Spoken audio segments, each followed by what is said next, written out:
hello, Lion Quirk. Hello, how are Weirdo. you? Weirdo? Weirdo. So it's like talking to a comrade, another weirdo. One Lion Quirk to another. Yes, that's what we're But all about. I would like to start by touching on what makes you a Lion Quirk. Specifically, as in, although you have this affinity for all animals and you're very involved with wild animals, and you've a lot of your work has been to do with wildlife, but today you're on Lion Quirks as specifically to do with lions. So what makes you a Lion Quirk? I suppose, yes. When you think about what animal you love to see and which one puts a smile on your face, the first one that comes to mind is a lion. Because they I don't know, they just have all these little habits and things. Well, their general behavior is just like one of those things that you just find yourself loving. And if you go somewhere and there's lions, you're just happy. A lot of people, if you go to like game drive safari things, a lot of people will focus on leopard, wild dog, which is fantastic sightings. But for me, if I go anywhere to like Kruger, Pilanesberg, if I see a lion, my whole trip is made. So I suppose that's what's make you a lion quirk, and then you see things about them that other people don't. Yeah, I would say probably that, and then you just, apart from all of that, or addition to all of that, actually, not apart from all of it, but addition to all of that, then you find out more about them, research them, not only by reading books, but by actually watching them and looking what they're doing. Forgetting that people say that lion sleeps 20 hours a day and they're so lazy, but you actually see the rest, which is just so much fun. So mainly you're referring Yeah. to lions in the wild when you talk about what you've been speaking about now. When you refer to that you will see them, it's when you're driving in a game reserve in South Africa. So that's what you've done a lot of. But right now in your life, you're actually involved with lions on a more day-to-day basis. Do you want to tell the listeners about that? Where you work, what do you do? Yeah, so in that regard, lions in captivity in a sanctuary where they've actually been saved, and then taken to a safe haven like Lions Rock or other sanctuaries, then it's very nice to see the progression of their behavior. So to where they come from, like also in a physical state, like if they come to you from a zoo that's in a war-torn area or wherever, and then they come to you and they look quite terribly in a physical condition. They're very horrible looking, thin and full of bad wounds and things like that. So firstly, the physical progression that you see is obviously very amazing, but then also the behavioral progression that you see in these animals from being scared and unsure to actually loving life. So of course we would want to give them Pilanesberg to go and run in and be wild and free and still sort of observe them just to know that they're doing okay. But to just see that in the area that they're in, and it's like they're so grateful, and being a part of taking care of them is absolutely humbling, and just it's such an honor to see this. And it's kind of like they allow you in their little pride, but not like there's a distance, but they're still like, if they see you, they're happy, even though you're probably the person bringing them food. They still see you and they're still happy, and they're like, yay, we do know this person. Normally she's got food, but it's okay if she doesn't. And you see the social side of a lion, and you see the side of a lion where you can be like, you know what, this animal can actually still kill you, but they're so appreciative of you taking care of them. And that's a big honor. I mean, for me, to see these animals on a daily basis and to know their histories, I just feel like obviously I have a job, but it's not a job as your 9 to 5 normal type of job. You're not working for a company, you're actually working for them. If you look at what you're doing everything that you do to better their lives in captivity. And you still see the wild side in them, so you still see what you would see in the wild. It can just be a little bit less because they don't have a lot of space. But the behavior and the general sort of being a lion is still there. And yeah, so I think from that side, like the captive and the rescue side, that is what I like most, is that you do actually see a change in them. And it's like fantastic and just really humbling to be a part of it. Yeah, so at the moment you're taking care of lions in captivity in a sanctuary situation. But what led you to being involved with lions? Would you say that there's something about you as a person, something that you saw? Is there something that, like, if I had met you as a child, I would have been able to identify, or you knew about yourself as a child, that basically is part of what led you to be this person who now works looking after lions in a sanctuary? Well, I can't think that far back. But I mean, something as a child, yes, I've always had an affinity for animals. Well, actually, I can remember one thing. So if you asked me what animal I used to pretend to be as a child, it would have been What a tiger. animal did you used to pretend to be as a child? A tiger. So the close cousin to the lion, not quite a lion, but yeah, as I grew up, then if you asked me what's my favorite animal, it would be a lion. I mean, I've worked with lots of different animals. So horses was one of them, but it ended up being lion. And I used to work at a supposed to be sanctuary, but then it turned into a lion farm. And there as well, you kind of, I developed like a bit of a lion personality, or my personality as a lion person developed into itself just by being able to hang out with these lions and these magnificent animals and seeing how they actually do make you part of their pride. So ever since then, if you had to meet me then, you would have said that I was a lion, because I was a little rough around the edges, but the things I used to do is like lion type things, like you want to just be with your close friends, you hang out, you're in the bush, you're outside. Yeah, there's a lot of other things. Let's not mention those, but anyway. And tell me about that time. Oh, you want to know, eh? Yeah. Well, like I always, since I was little, I loved raw meat. I can eat raw meat any day, anytime, lots.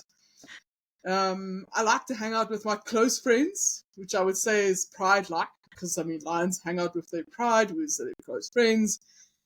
We used to go walking with them in this particular place. We used to go walking. Well, I used to go walking with them actually, and we just hang out. Like literally, me and a group of lions would hang out the whole day, and you feel home. So it's like more like I developed my lion personality when I was introduced to them. And the opportunity came purely as an opportunity, as we were at this place for a holiday, and this guy had lions. We didn't know he had lions. He had no idea what he was doing. His intentions was good, but eventually, unfortunately, it did go south. But before it went south, we tried to help him, and I started to work for him.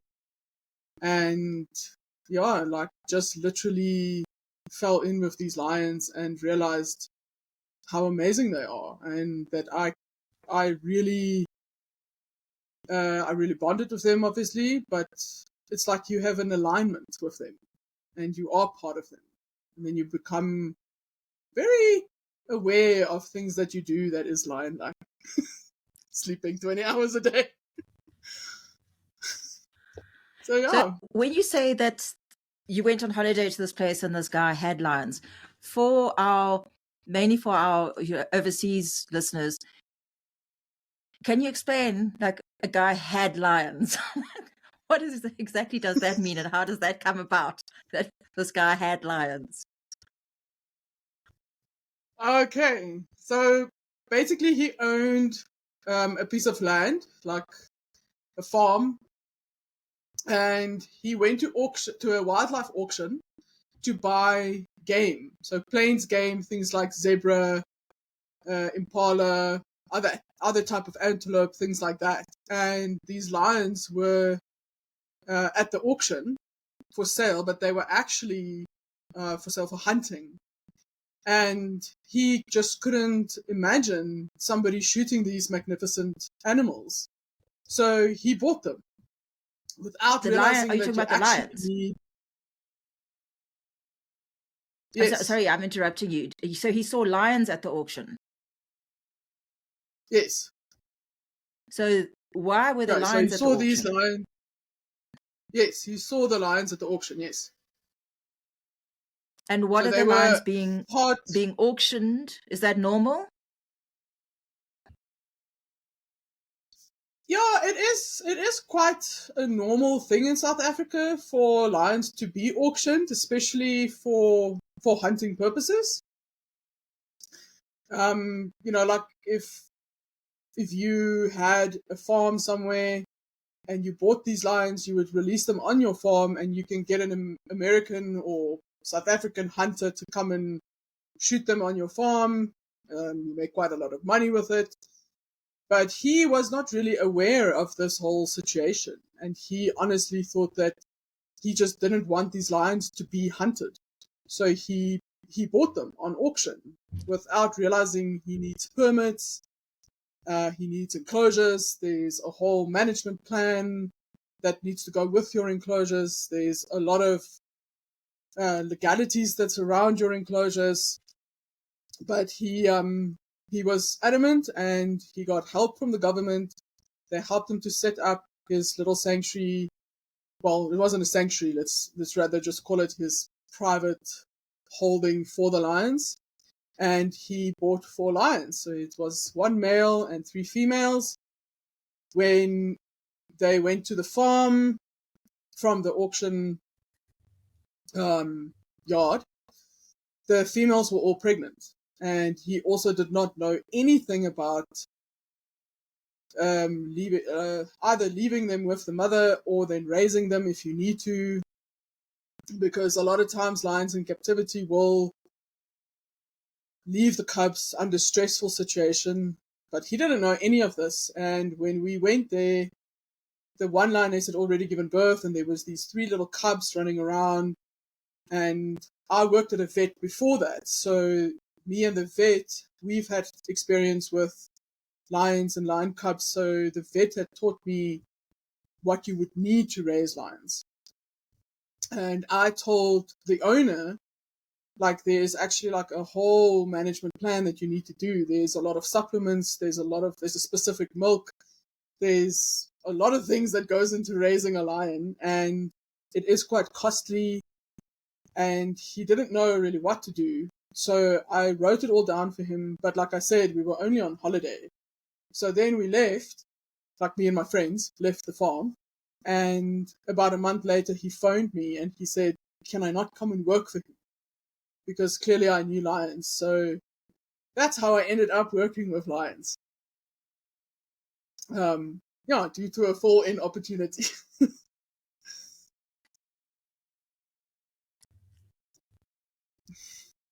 And then tell me more. Tell us more. And then, Those lions, what well, happened to and then, them? Tell us about those cubs.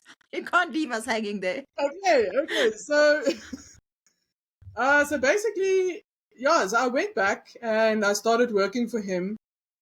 And the other 2 females by then had also given birth. So now there were 8 little cubs. 3 was now about 3 months old. And then the other 5 was like just about a month old. The parents didn't raise them. The lionesses didn't want to raise them, so we did take them from the mothers. We did raise them, but they became my children. Basically, I was with them every day. I would bottle feed and make sure they get their correct supplements and milk, and we would go walking on the farm. The guy that was working with me, so he was basically the maintenance manager of the farm. We would also do felt analysis, and during this time the lions were all around us. They were just doing their lion thing, literally lying around, and then we stayed in the bush basically the whole day, and I stayed with those lions until they were about 4 years old. So this is about the time, unfortunately, that he decided that, well, actually not the owner's son decided that he wants to go into the lion hunting business because it makes quite a lot of money. So before the lion hunting actually happens, there's a whole other business where I think a lot of people is familiar with is lion petting or cub petting and lion walking. So people go to a lion farm, they can pet the cubs, play with them, take selfies with them, do all kinds of things like that. And then there are all the lions that they then use for walking. But these lions always end up either in the bone trade or they end up in the hunting trade. So it was quite difficult, but I had to leave because I was not going to be part of this. So I did leave. So unfortunately, I cannot tell you what happened to most of them. One of them was rescued and taken to Love Lions Live Sanctuary, where she is still living a very, very happy life. It's also a true sanctuary. That's a spot that I've got to stop you. Several things. Okay. One is you were saying how you would go and do felt analysis and the lions would be all around you and they're doing what lions do, which is mainly just sleeping. I would like to just interject and say they're not only sleeping, right? There are times when those lions are stalking. There are times when those lions are like running and leaping on one another and potentially leaping on you if you turn your back on them, for instance. Or, they're going to lie around in the shade and say in the middle of the day, I'm going to lie here and not do anything. But there are going to be moments when they get into playful mode. What's it like when you're out there with lions who are not sleeping? Okay, yes, so very true. Yes, they didn't always sleep and they do not always lie around. When they're up and running and playing, you do need to be quite vigilant. Not always just because they're gonna want to hunt you or anything like that, but just the sheer size of a lion. I mean, if a 6-month-old lion runs and jumps into you, you're gonna feel like you've run into a bit of a brick wall. So, when we were busy doing felt analysis, we would always have a little watchful eye on them. A lot of the times they were very happy playing with each other, so they would run around crazy, jump on each other, play with each other, play with whatever they found in the environment, sticks and stones, and climb in the trees if there were big trees nearby. They would come to us for affection and also to try and play with us. And depending on their age and their size, we would either give affection or just play with them a little bit. But mainly they were quite calm in the sense of they never tried to hunt us in that way. Like, it was more just a playful thing of, okay, you are also a lion, so you need to play with us. But obviously from a human perspective, you need to remember that you're human and you don't have fur and a thick skin and like really strong teeth that can just puncture anything. So yeah, you just had to be sort of in your mindset that don't be scared, don't look out for them and think they're going to attack or jump on you any single moment, but be vigilant, be aware and awake to what they are doing, because there were also times that they would play with each other and them jumping on each other could lead then, like them rolling into you or jumping onto you without even actually knowing that you're there, or not knowing that you're there, but you're going to be in the way, so it's just coming and they can just hit you. But it was also amazing because when you are busy working and you see what they are doing, whether they're playing or if they are stalking some of the game, because there is free roaming game on the farm, it was very, very interesting to watch them, because you actually see that even though they weren't raised by a lion mother, the instinct is still there. So they still want to hunt, and they still stalk, and they go into stalking mode, and they try to hunt. They're not successful normally at this point, but they're pure lions still. So it's the hunting is a skill that they get when they grow up, and the mother will obviously train that skill. But you are not a lion mother, or I was not a lion mother, like DNA wise. So I didn't train them to hunt, but it was still there. And yeah, they loved playing. They loved being outside just in general. They would go roaming around. That we sometimes needed to go look for them, but the farm was fenced, so it's not like they could have gotten out. So basically, we would just go. Okay, sorry, I'm interrupting. That was a question that actually has been playing in my head while you're talking. Is this farm where they're running around in fenced that they can't get to other people? I think it's also to get this full image, because so far it's sounding to me like a very risky business. So the farm is fenced, right? There are no other people working somewhere else on the farm. I mean, I'm imagining, right? This is all done. Only you and the manager that you spoke of, or the groundsman, maintenance guy that you spoke of, are at potential risk, because this is sounding risky. Yes, no. So it would only be the two of us out in the veld with the lions, especially when they got a lot older. So when they were younger, so say like 3 to 4 months, we would of course let the farm workers know that we are out with them. But at that stage, they would stay quite close to you, or to the person that's raising them. So that was me. The farm manager, or the maintenance manager, he also did help a lot, so they did know him. So they would stay close in our vicinity. And when they got to about a year to a year and a half, we would let the farm guys know, the farm workers, like the general workers, we would let them know, look, we are out with the lions. So if you guys are busy on the farm somewhere, let us know. And so that we can just know that where you are at that point. And when they got to about 2 to 2.5, we would only take them out after we know that everybody else was safe. So then the general workers would either be off the property, or they would be in their houses, and their houses were also fenced in. So that they were living in a yard type area, and then the farm was fenced to the point that they couldn't get out. So the farm was about 200 hectares big, so they had quite a lot of ground that they could run in, but it is fenced. The gate was controlled, so nobody can just enter the gate. If we had guests, because there was a lodge on this farm, we would obviously not let them out until the guests has left. So yes, there was nobody else at risk at that point, when the lions were at an age where they really could inflict damage. And if there were people out, we would let them know to either get to safety, or we would wait and not let the lions out, basically.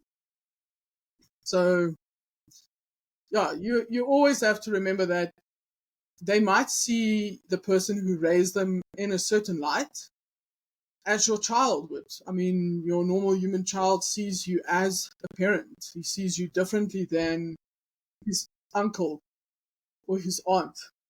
We're saying that the lions see you as that like dogs. In fact, I think you were saying like like the same way that dogs see the person who raises them and their own home.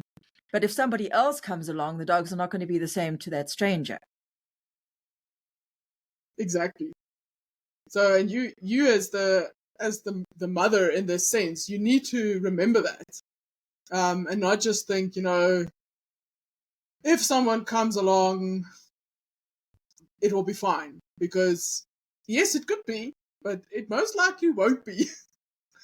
And then you are also dealing with lions. You're not dealing with dogs or human children or cats or anything like that. I mean, even dogs can be very dangerous. I mean, if you think about your power breeds, pit bull and German shepherd and these type of things, they can be very dangerous. So you can just imagine a lion like at 200 kilos running into you as a stranger is not going to be nice.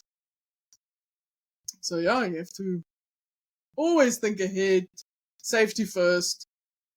And if you ever feel like your time has now come that you need to end spending a lot of physical time with them, then you need to really look at it and take it seriously. Because if they're going to feel that, if the lions will feel that you now also retracting or feeling like you're not quite as comfortable anymore, they might just take advantage of that. So that is also part of their wild instinct. Is like, if you are the weakest link, you're going to get left behind.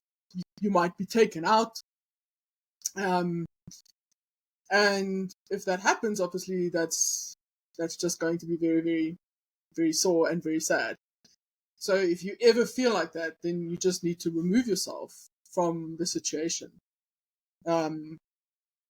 Which is sometimes quite sad, because they are very intelligent and they do understand if you leave them.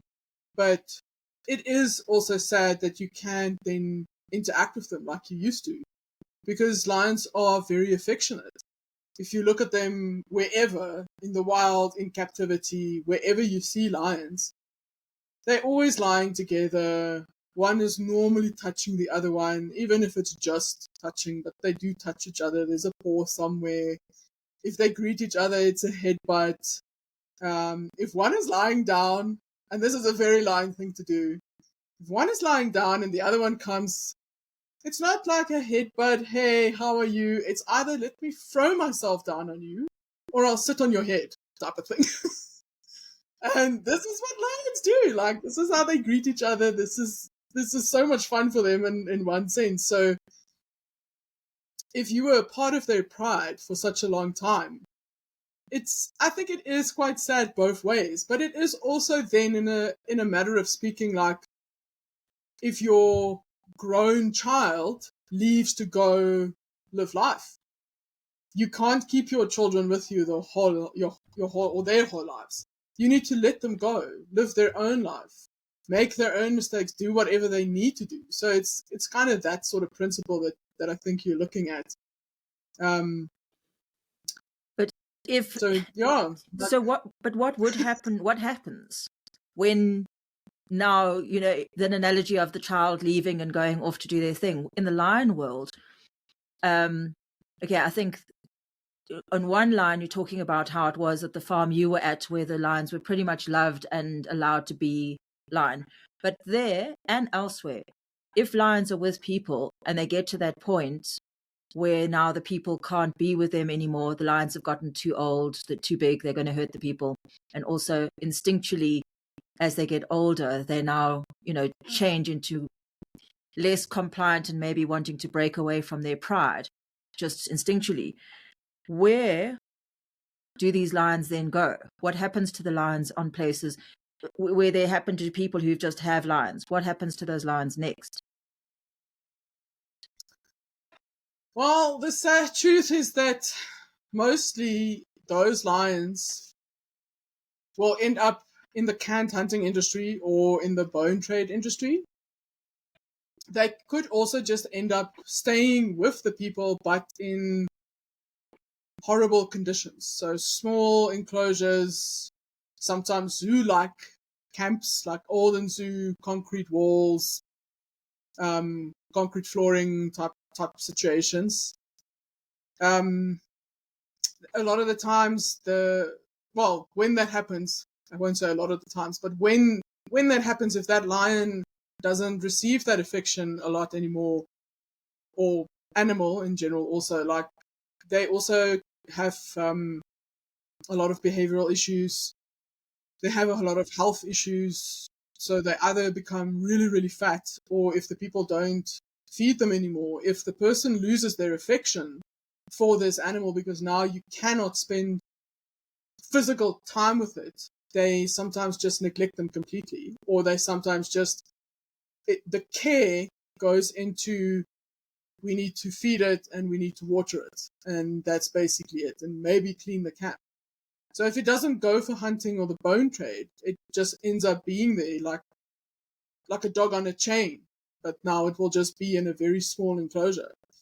There's very few people that would actually give up a lion to a true sanctuary, or an animal, like it could also be a tiger. It doesn't happen a lot that people would give them up, because even though they've sort of lost their general affection for this animal because they cannot interact with it anymore, it's a novelty. So you can always tell your friends, "Ooh, but I have a tiger," or "I have a lion." And then people don't realize, if I have to say people, then I mean like the general public, they don't realize what is going on in the lion world with the bone trade, with the hunting, and they just think, "Oh, cute, you've got a lion," but it's never really the case, and that is the sad part of it. So Like I not said, quite. there's So very not few quite people. your. So not quite your letting your children leave home and go off to live their life or go off to varsity. Not quite that happy ending. So when No. I want to pull back to you were saying how not everyone will then give their lion over to a true sanctuary. And earlier on, you had touched on your one lioness who was, as you said, sort of rescued out of the situation and sent off to the sanctuary. Of course, I know her very, very well, Puku. So, so let's talk a little bit about Puku. Puku, you are, for all intents and purposes, Puku, who for our listeners' benefit, Puku is a lioness, who's 9 years old now, and Yolandie is, for all intents and purposes, Puku's mother. So, tell us a little bit about Puku. She's one of the Puku. lionesses that used to walk around with you, and she's one of the Yes. reasons you got involved with lions, right? Yes.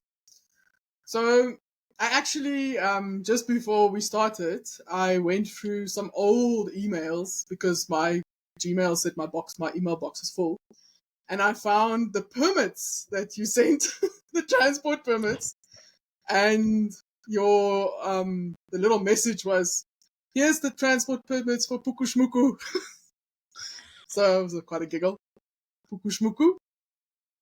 So Puku, was born on Kuduzris. This is where I used to work quite a long time ago. There were two lions that was born. So there was a male and a female.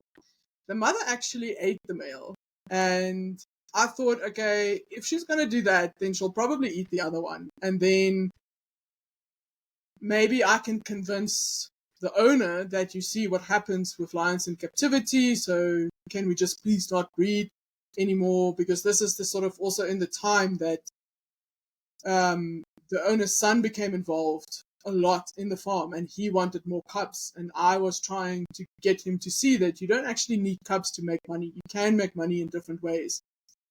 So Puku was then born because he had put the male with the females, and like I said, so there were these two little cubs. The female had eaten the one, so I thought, okay, maybe she'll eat the other one.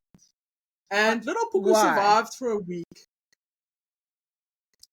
Why did she eat the babies? Or the baby? Yeah. There could be various reasons.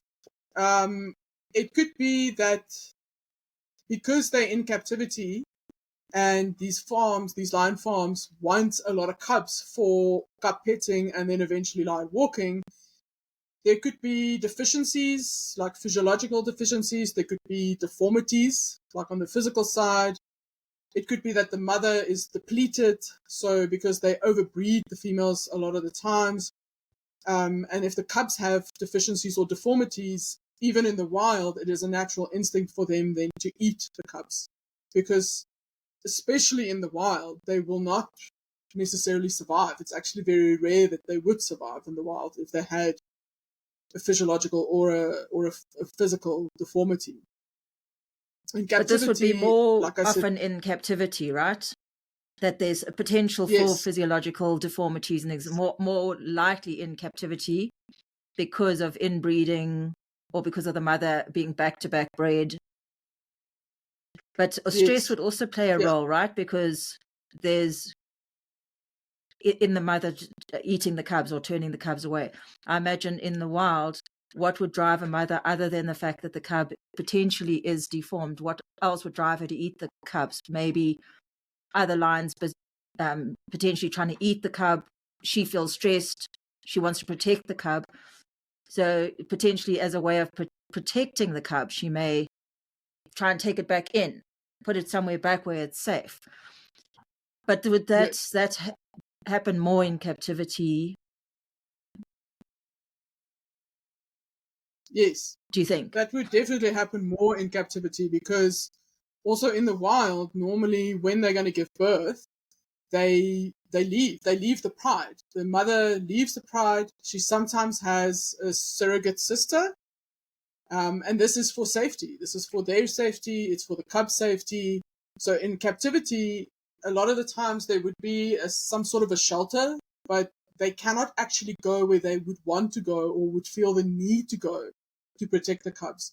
So yes, everything you've mentioned now, from the deformities, the stress, the overbreeding of the female, those are all reasons why they could eat the cubs in captivity. And in captivity, it is also more likely that those things would happen because they cannot do what they would naturally do. So yes, so unfortunately, even in the wild, if they do this, it could also be deformity, but it could also be a first-time mother that sometimes they're just a little bit unknowledgeable in the sense of raising the cub.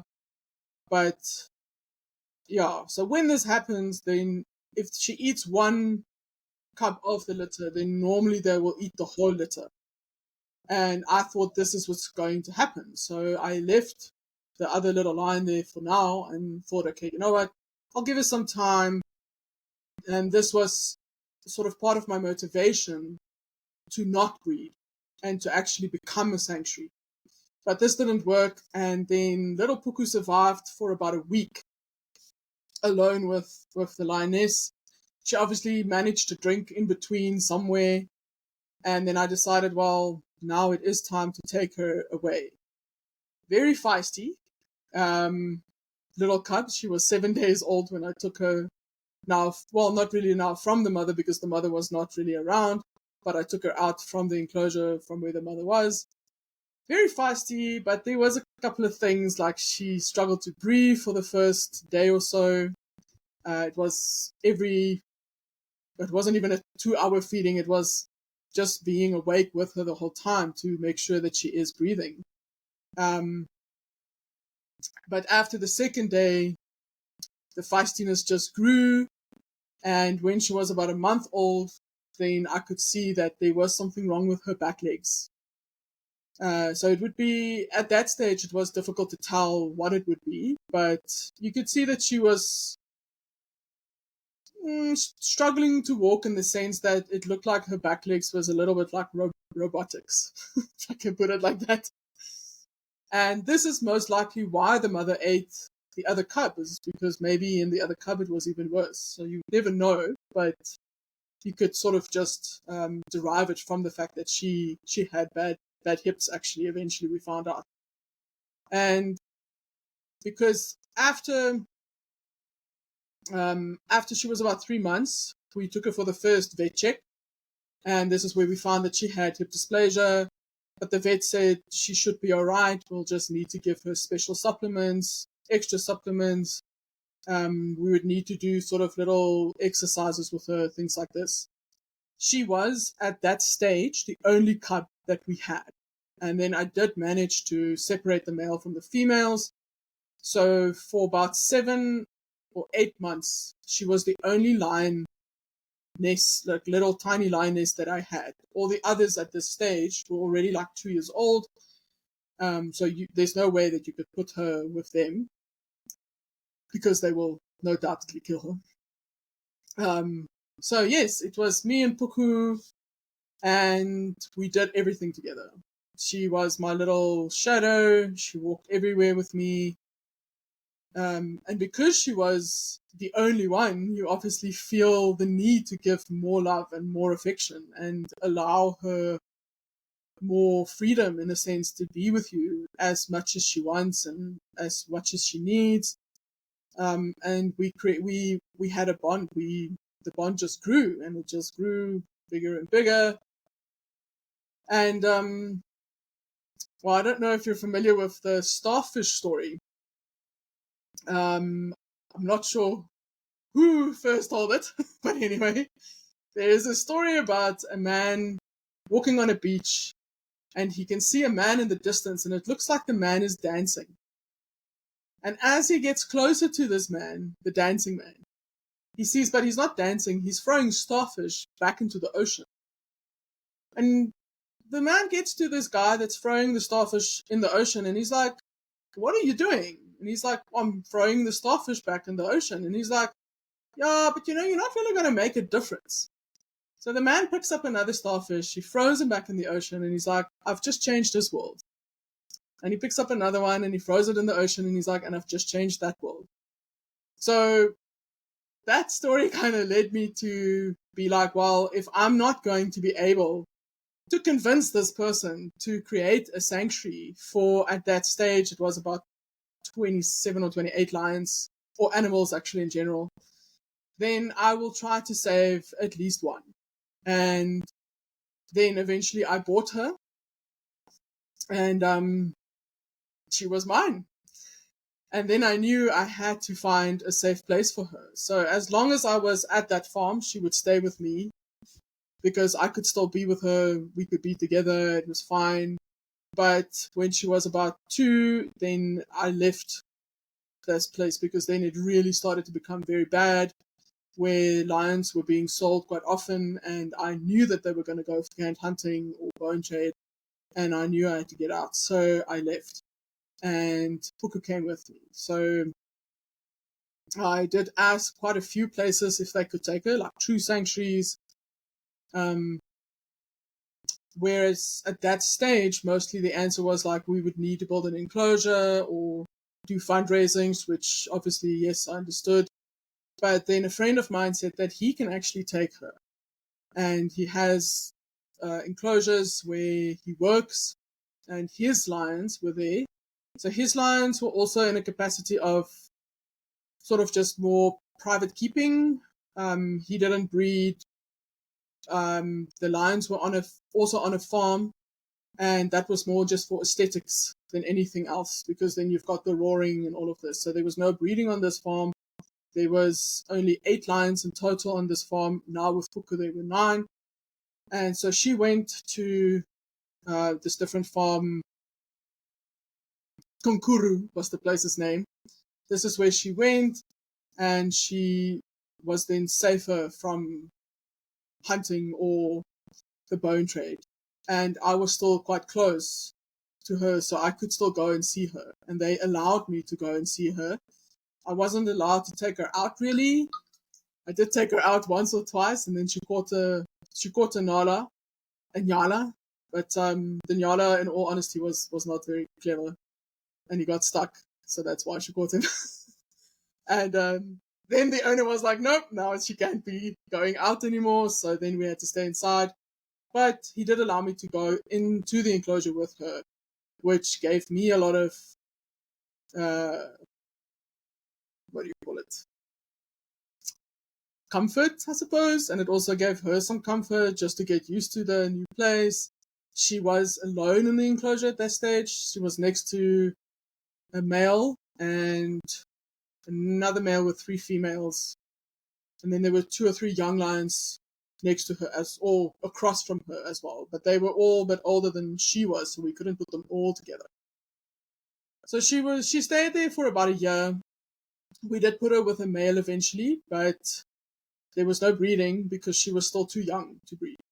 So nothing happened. The male was at that point also vasectomized, so even if something happened, nothing would happen. There would be no babies. And we put them together basically because we know that lions are very social and they do like to be together. And it's just not to be alone. So they were fine together. I still went to visit her, but then I would close him inside and I would still go in with her. And then eventually, Love Lines Alive said that I can actually bring her there, which I really needed to, because at Kunkuru there was a poisoning where they poisoned, I think 4 of the lions had died because of the poisoning. This also happens because of the bone trade. And obviously I was very, very scared. So, and then the journey started to go to Love Lions Alive, and now she's there ever since 2019. And Okay, so very happy.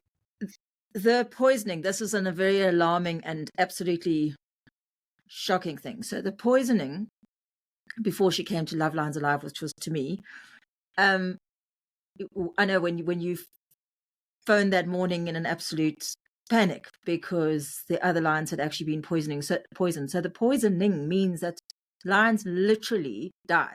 They eat poisoned chicken and die. So it was the most horrific thing. And I remember that morning very clearly when you phoned, and then the next few weeks how we went into, panic stations to get everything organized this side and bring her over.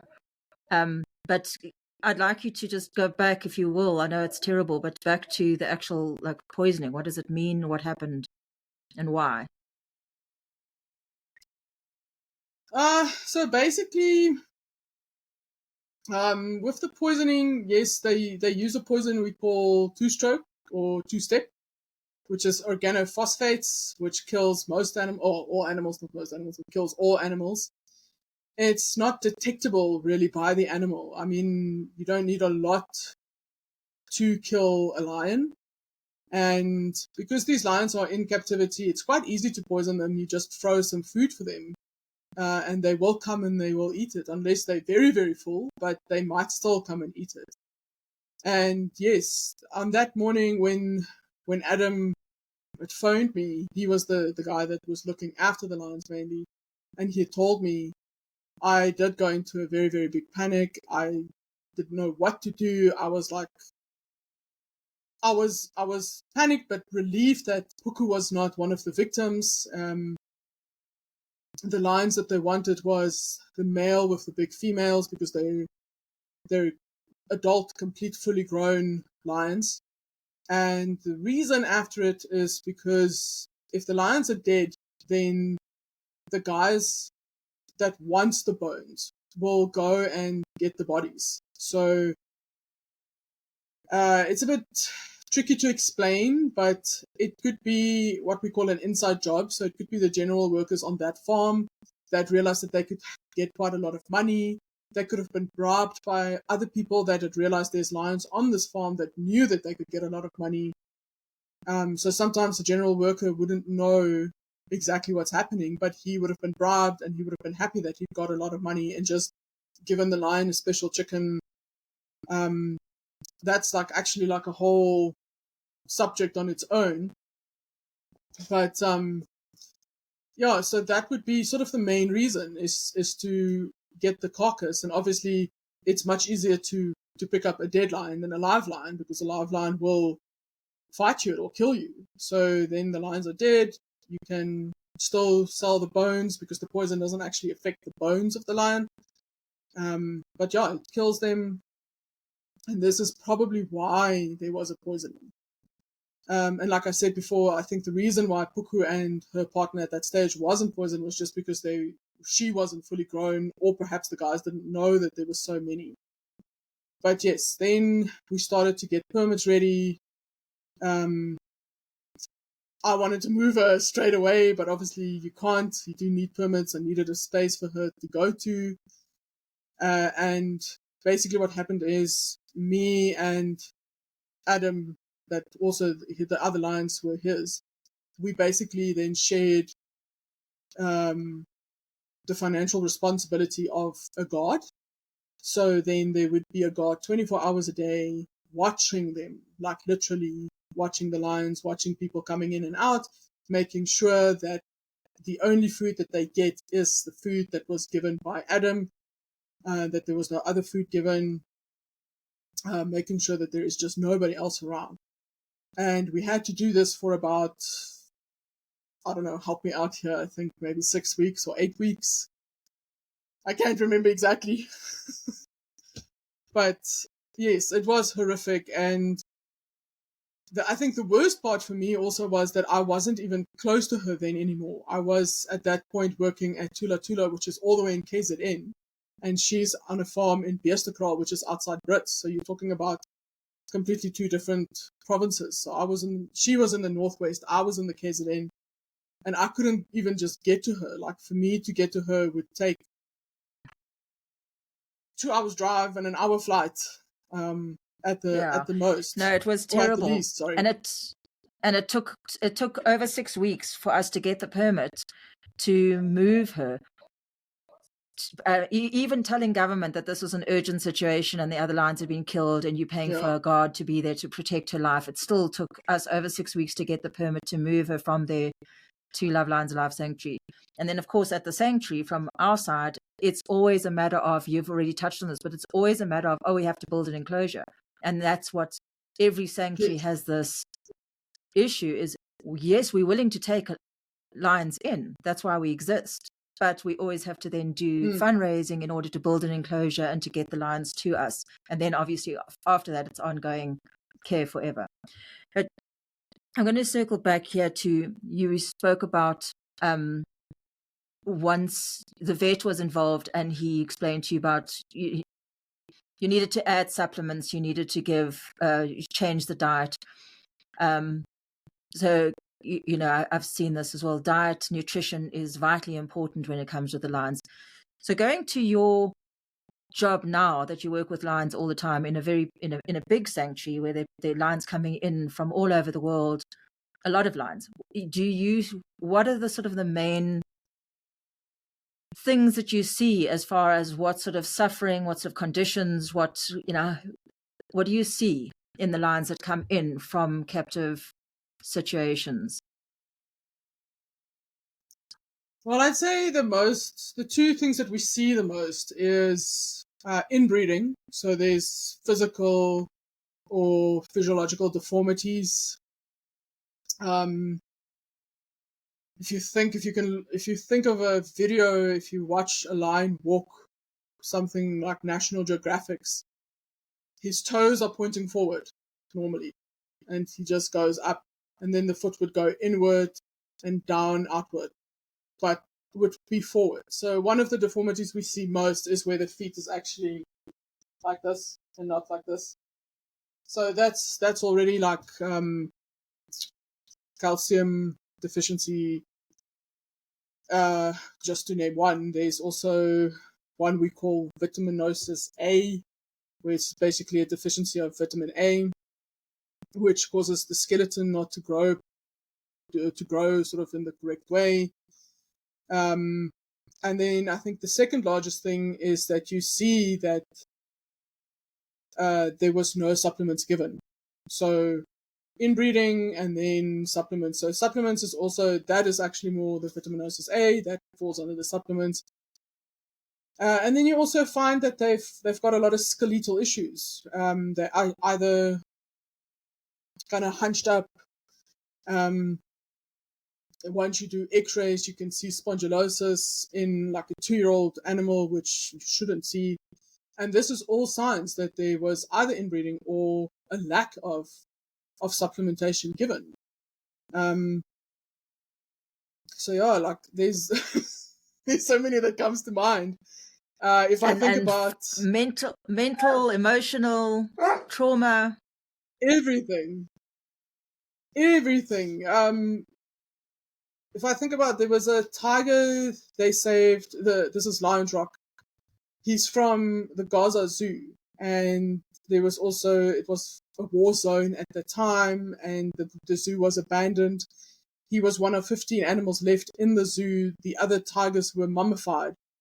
So, given that he was an adult, and then he came to Lions Rock, but he only got meat to eat. There was no supplementation given. The meat was not even necessarily good quality meat. It could have been old or rotten or just also too little.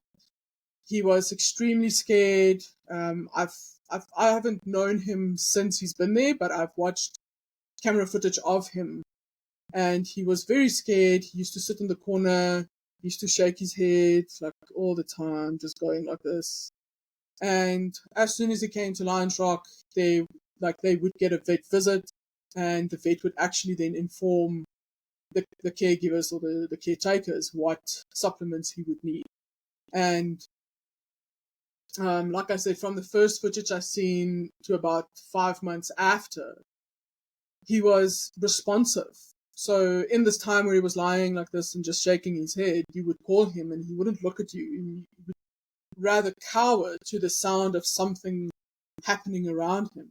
And then 5 months later, when the caretakers then called him, he would actually look at them and respond and sort of be more alert and just aware of his complete general surroundings. Another 4 months, I think, later, then you could see his whole coat changed. So his coat was very raggedy. It looked kind of wet and just not great in any sense. And then in about 9 months, he had this very smooth coat and he would respond better. He started to walk better. So yes, in every capacity, mental, emotional, physical. I mean, I normally start with the physical and the physiological because that's normally what you see first. A lot of people, well, not in our industry, because in our industry, people would know these things because we do work a lot with it. But for the general public, people would not always know. They might think, okay, it's funny that this thing is sitting here looking like this. But they might not know that this is actually not just his environment, but it is also to do with the fact that he didn't have the correct supplements and didn't have the correct food and the correct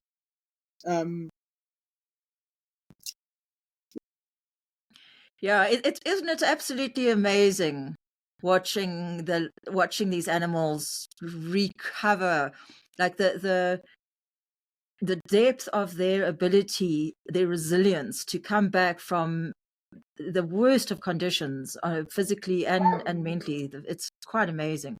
What do you think are like the main factors that contribute to the recovery of these cats when they get into sanctuary? Right. So, yeah, I think one of the main factors is obviously the fact that they're going to get now good food. Just the quality of the food without the supplements even is already like a big factor.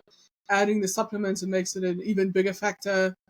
Their general environment, coming from a very stressful environment, being or having to be on high alert all the time, to an environment where it's actually calm and quiet and content. There's shelter if you need, if you want. You can also just be outside, so they've got options. And then also, I do believe the caretakers have a big impact, because also going from where a human would be viewed as just giving me food, or perhaps giving me food, but sometimes in a situation like that, like in if an animal is in a worn-torn area, the person that is there could also be very stressed, and also not be in the best of mental capacity or emotional status. So they could be loud, they could do things to get this animal to sort of react quickly by scaring it even more. So then just by now seeing a caretaker not just as a person that brings you food or this thing that brings you food, but it's also quiet and respectful, and you know, like that animal would eventually realize that, okay, you know what, I don't need to be afraid of this person. This person that now brings me food is actually calm and content, and I get good food and I get clean and good water. Well, they don't really, I think they do know the supplements in a sort of a way because they can taste it on the meat, I'm sure, but it's not a thing in their head like, oh, I get supplements now.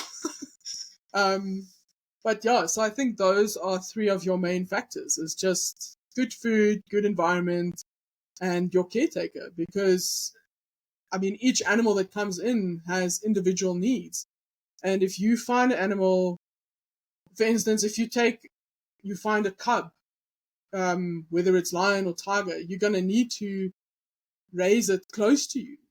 How else are you going to do it? You can't just put it in an empty enclosure. So you're going to need to be affectionate with it. You're going to need to give it everything it needs, including love, because even like a tiger or a puma, which is a solitary cat, once that cat has babies, they become very affectionate towards those babies. So then you as the caretaker would then need to see each animal individually and see what that animal needs and then give it to them. If they reach a point by 6 months and they're like, okay, I don't need you anymore, I'm quite capable and happy to be on my own, then you can let it go. But then the food and the supplement is also individualized, because you might have one animal that needs more vitamin A and another animal that needs more calcium or whatever. So even that you would also need to take in consideration. And then also add it to a factor that would change this animal's life. I think those are the main things. Environment.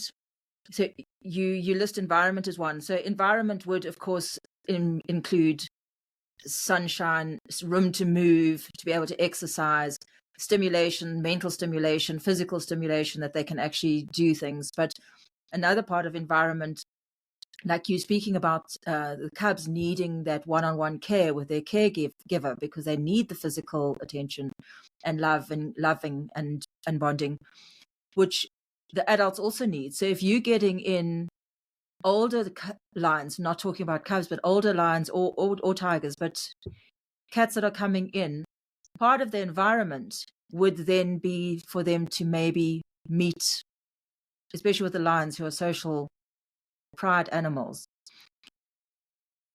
How does that work? If you get in lions, would you then work at bonding them, at socializing them, at how important is introducing them to other lions?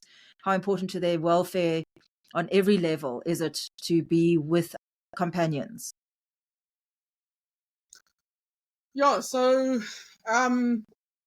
specifically with lions, if you get in adult lions, it would be one of your first considerations to try to socialize them with another lion. So if you get a group of lions, but they were separated in the moving or the transportation, then you should try to socialize them. Absolutely. If you've got two individual lions from different places, you absolutely need to try to socialize them. This could take days, weeks, months, years, but you, from your side, just need to do that all the time, because if you look at lions in a general perspective, yes, the males go off and they want to go and do territorial patrols, but the first thing they do when they come back is to socialize with the group. So being social for a lion is like one of the most important things in his whole life. It even outranks eating. So it's like, I'd rather social than before I eat.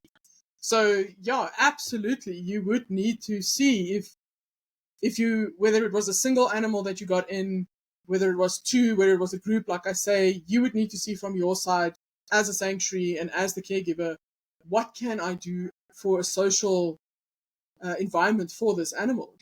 If it's a solitary animal, like a tiger, for instance, you can argue it both ways. You can argue it to the way that, okay, they are solitary, so they do live alone.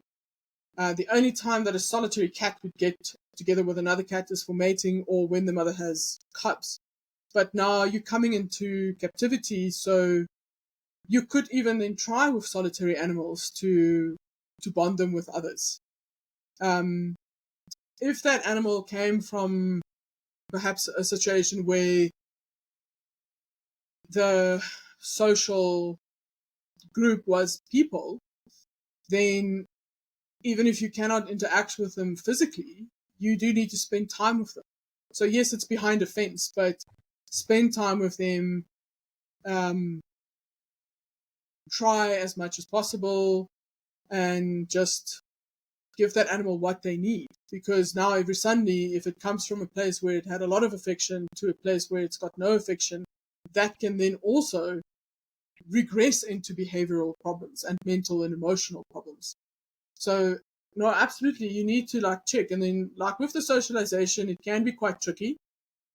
You obviously need to be careful, but you get cues from the lions. So, if you watch them, so there's a basic sort of way, or like, no, not a basic way. Let me not put it like that. There's a few steps that you would do sort of first. You would put the lions next to each other in their each enclosure. Oh, they're each in their own enclosure. And then you would swap them out to each other's enclosures. And this, like I said, this can take months, it can take years, but you would do it as often as you can. And then you would need to watch them, watch their reaction, watch what they're doing. Their reaction could also differ daily. Like today, they could be quite happy to be in the next enclosure, and then the next day they could be very unhappy. So you also need to just look at these things and watch them and see how it goes. And then you need to then obviously see how they respond to each other. And once you feel, so it does have a lot to do with you as the caregiver as well. Like you also need to feel comfortable with the cues that they will give you. That, okay, you know what, today you're going to open this gate. And when you do that, you will have probably all your staff available. You will have meat somewhere stashed away. So you don't want meat right next to you because then they might fight just over the meat. You will have the vet there with a dart gun, or if you have like a blowpipe or something like that, although you need a dart gun, you need range, then you will have all your safety precautions there, that in case something happens, then you can actually intervene. So yeah, no, it is very important to socialize them. And you could also then see a very big behavioral change. Quite recently, we lost an animal, a lioness, to a snake bite, and we can already see a regression in her sister, basically. I can put it like that. They were together for 9-10 years, and now every suddenly the sister died because of a snake bite, and she's already regressing into the point that she's retracting. She's not coming to us. She's shy, she's hiding, and this would be sort of, you do need to not see it as an ideal time, but you would need to use this time where she is still a bit insecure of what is actually going on to see how she would respond to a different lion. So she is next to a male, for instance. Give her some time to mourn properly, because they do mourn, and then try to get her to interact with this male as soon as possible to see. If she wants to then rather interact with a person, then do that for a while. So like I said, you would need to look at the cues that the lions also give you, or the animal. So yeah. So that interacting with a person is obviously through a fence, just for the listeners' attention. So we're now talking about a sanctuary. Yes. So everything that you're explaining now is how it happens in the sanctuary that you work in. The same applies with my sanctuary, because in a sanctuary this is how we operate. So it would be between a fence, but yes, you give that cat what that cat needs. And sometimes there is just this window of opportunity. With the lioness whose sister was and that's very sad about the snake. Is that common? Because snakes in Africa are common, and I mean, it's something like, just recently I had a snake. Our jaguar Amazon had a big fight with a puff adder in her enclosure, and she won. Amazon won, and she actually ate the puff adder. But it's a thing. Yeah, yeah. I wouldn't say it's a common occurrence. Normally snakes don't like cats. And it's a mutual feeling. Cats don't like the snakes either.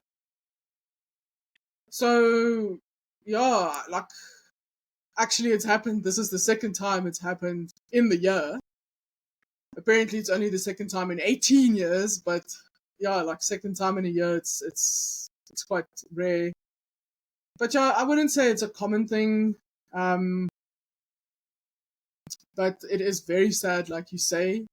Why it happened, like I've just said, that they don't like each other, so naturally they would try to avoid each other. But it, we weren't there. Obviously, we're not inside the enclosure, so we're not with the lions 24/7.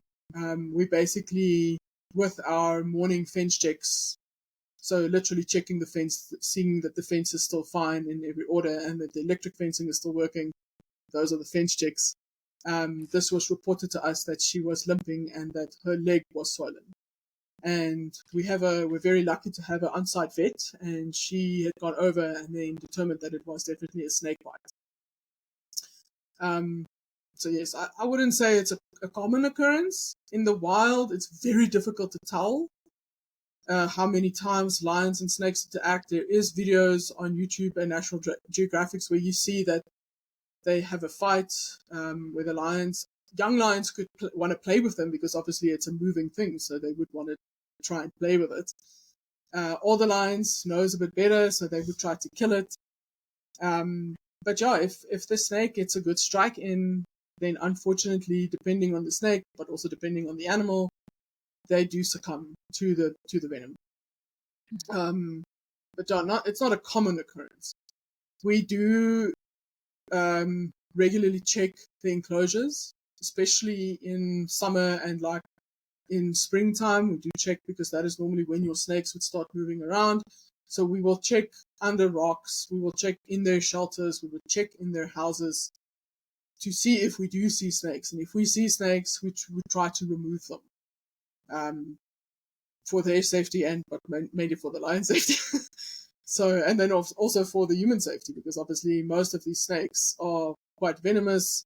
I mean, the snakes that we find most here in the Free State is the puffadder and the what's the other one? I've forgotten the name. Spitting cobra. The wrinkles. I wanted to say the rattlesnake, and I'm like, we don't have rattlesnakes. No, wrong country. Yeah. Yolandie, you were earlier on where you were talking about the lions that used to walk freely with you when they were younger on that first farm, and then when they get older and they are now, it's either too dangerous for them to walk with people, etc. All of that, you spoke about them being put into small areas.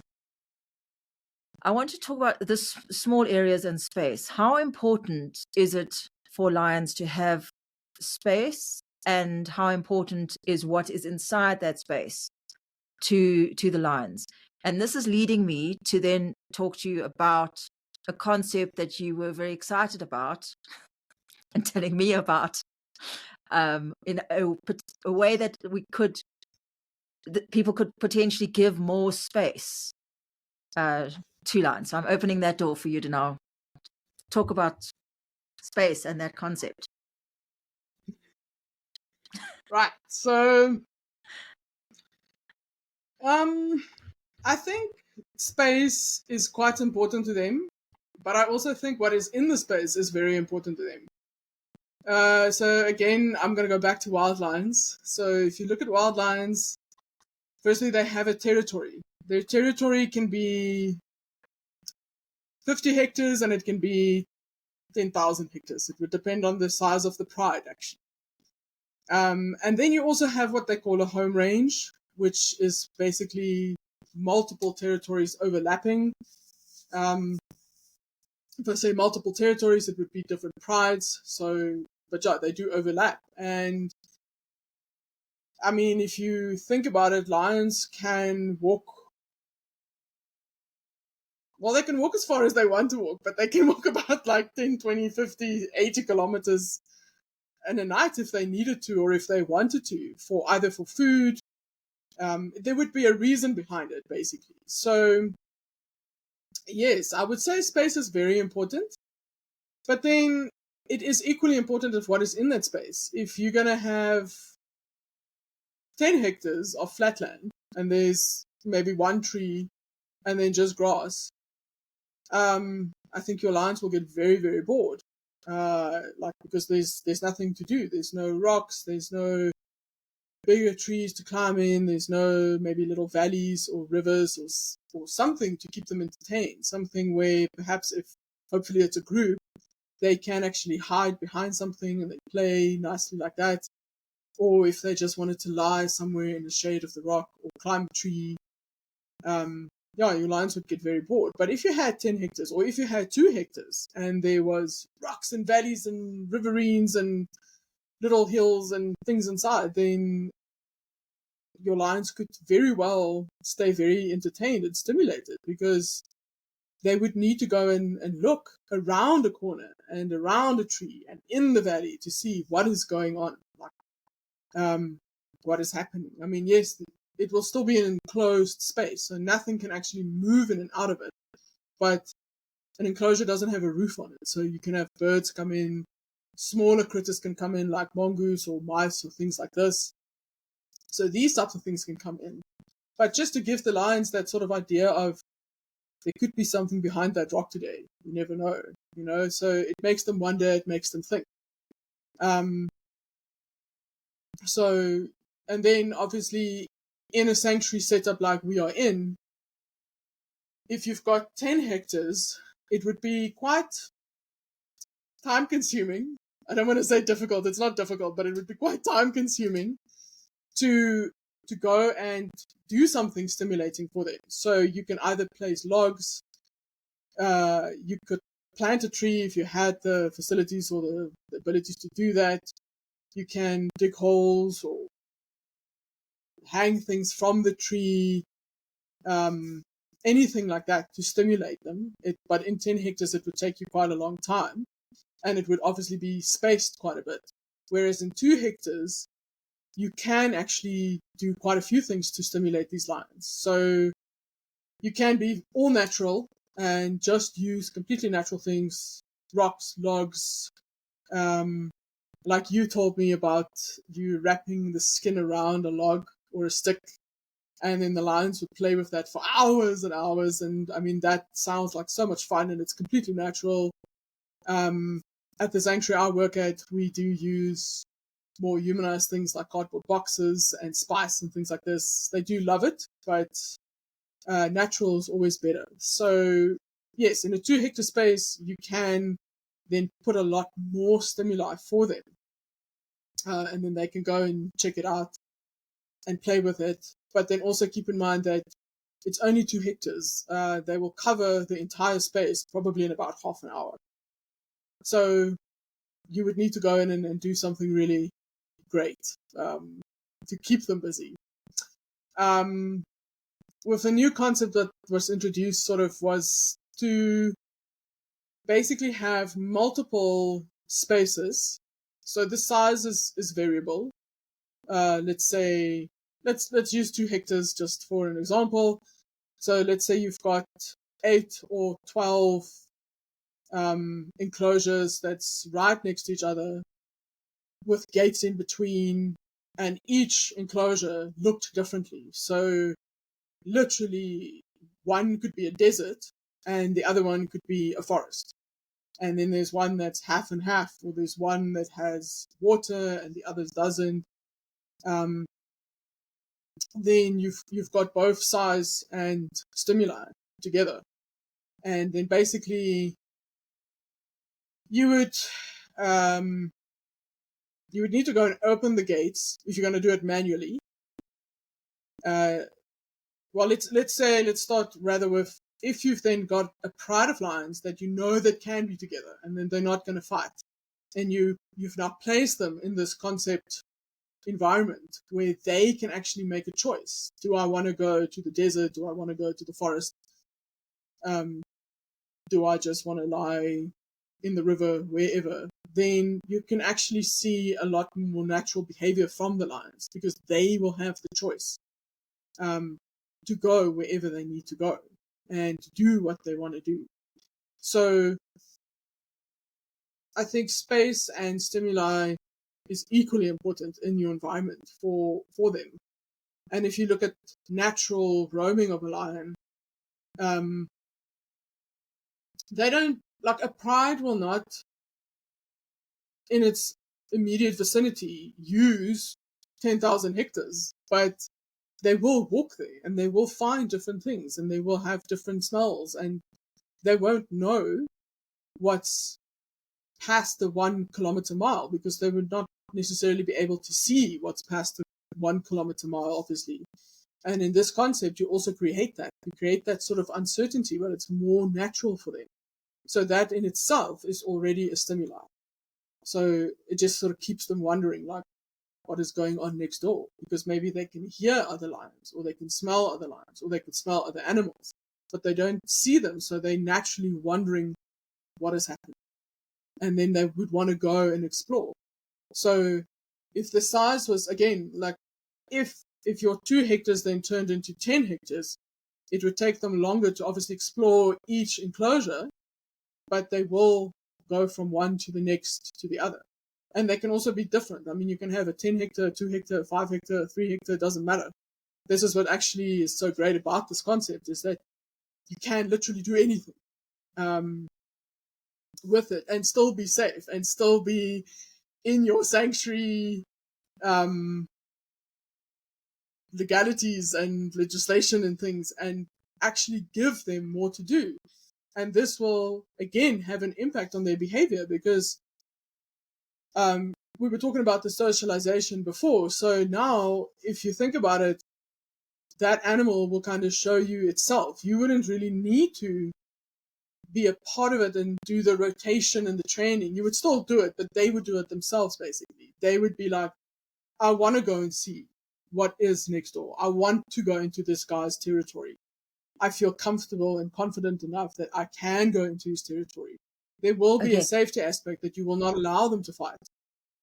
Yeah. So a very important aspect here that I don't think was mentioned is that there are gates between these different areas. So if each one of these is like, say, a cell, each one is a cell, whether it's a 2 hectare, 5 hectare, whatever size cell, but between these, there are gates.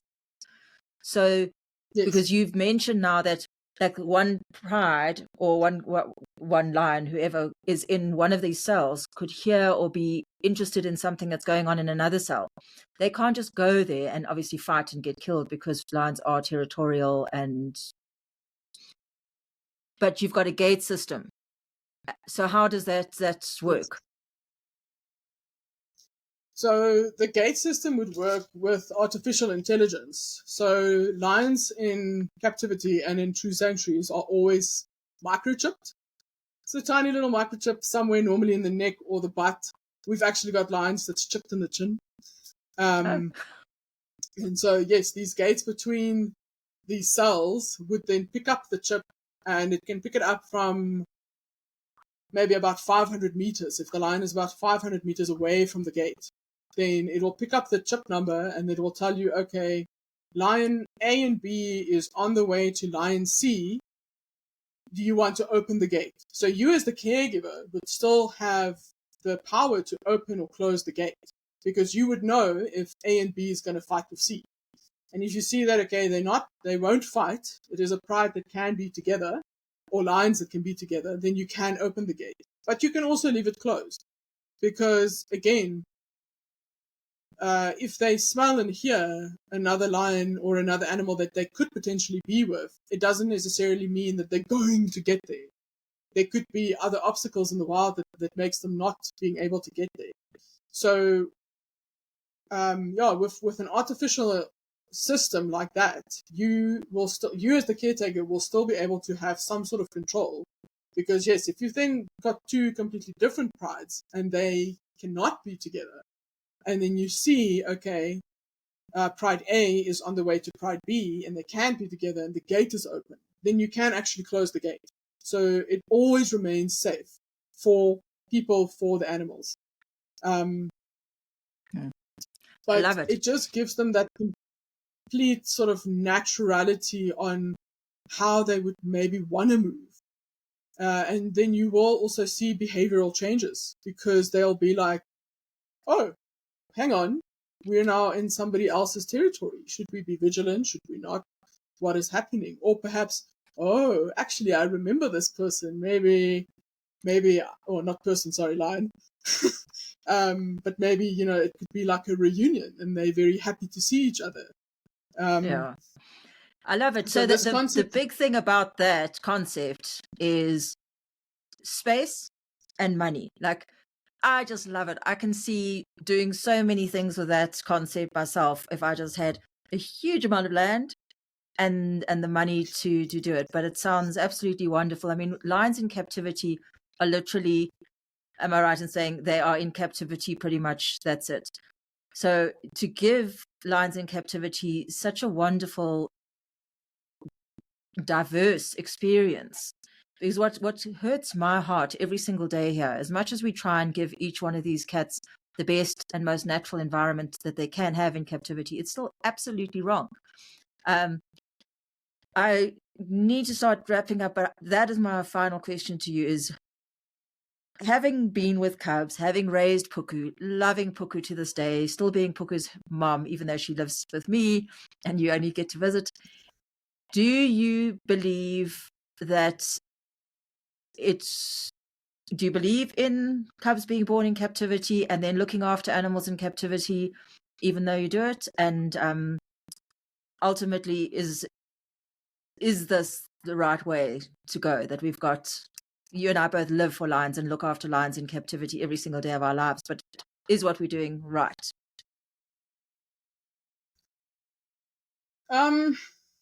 it's sort of a non-tricky situation. What we do, yes, it's right. Because unfortunately, this is not only a problem that we're facing in South Africa, this is actually a worldwide problem. And if you were to close down, if you and I and the other true sanctuaries were to say, right, we're giving up, we're closing down, then the suffering will actually increase greatly, because we're not only caring for the cats in our sanctuaries, we are also fighting against zoos and farm breeders and people who has lions for entertainment reasons or whatever. We are fighting against it.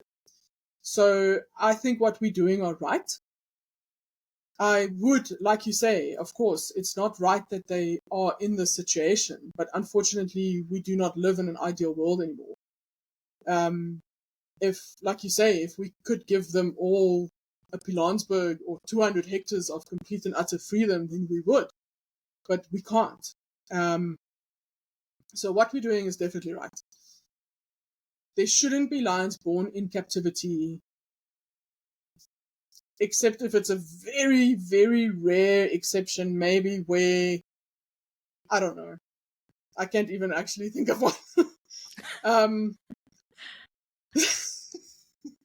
trying to think of a very, very rare exception, but I can't even think of one, because this is also something that we know is one of the biggest excuses of the lion farms. It's like, oh, it was an accident. Famous last words, it was an accident. So perhaps if you rescued a lion from a zoo, there we go, there's an exception, hang on.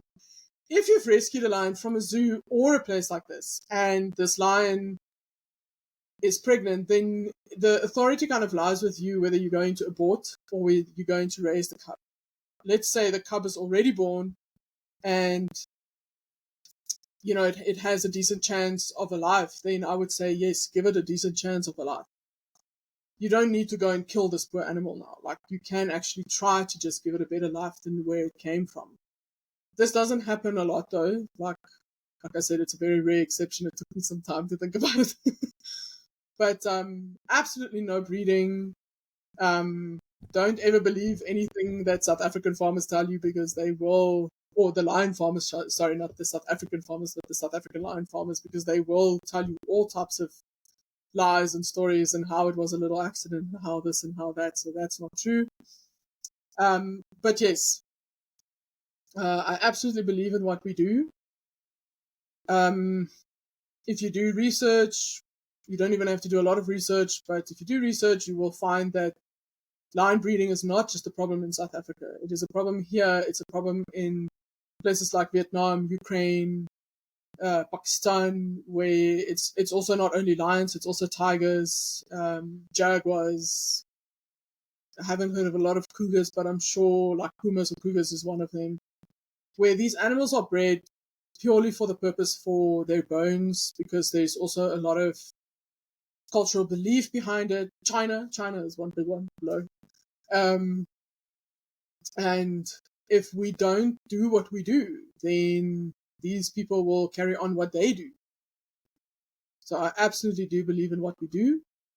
I would really want to give them a huge space where they can run in and play in and just be lions and not having to worry about things. But like I said before, we don't live in an ideal world anymore. So How big a yes, keep space going. how big a space would they need to be in, do you think, to be able to be lions, but even to be able to breed, even to be able to hunt? Well, let's start with hunting. How big a space, and is that plausible? Is it possible? Can we do that with our rescues and captive bred lions? You won't really be able to do it with your rescues or captive bred lions. I mean, you can put them in a bigger space.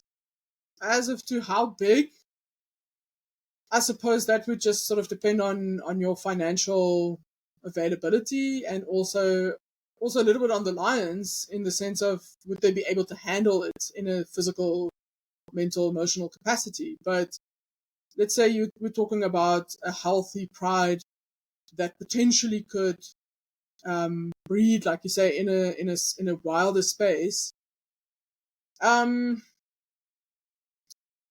If they have to breed in a wilder space, it's always tricky, because you would still need to manage them.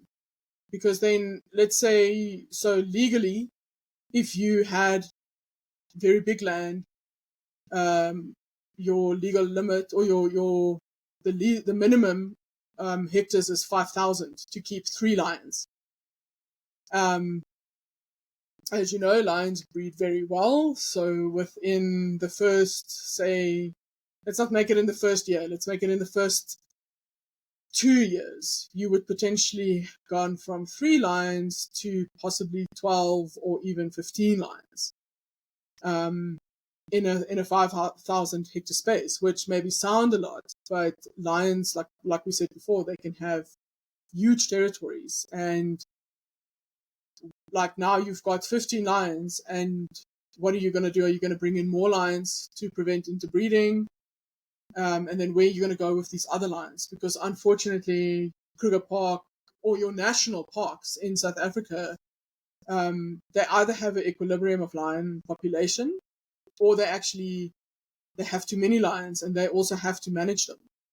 So if you want that 4 lions and you are able to give it to them, you can perhaps look at either vasectomizing your male, and then you basically giving them 5,000 hectares, and vasectomizing the male he will still want to mate and want to breed, so they will still go through their sort of natural hormone cycles, but the females will just never get pregnant. So potentially you could do that, but then you're not breeding.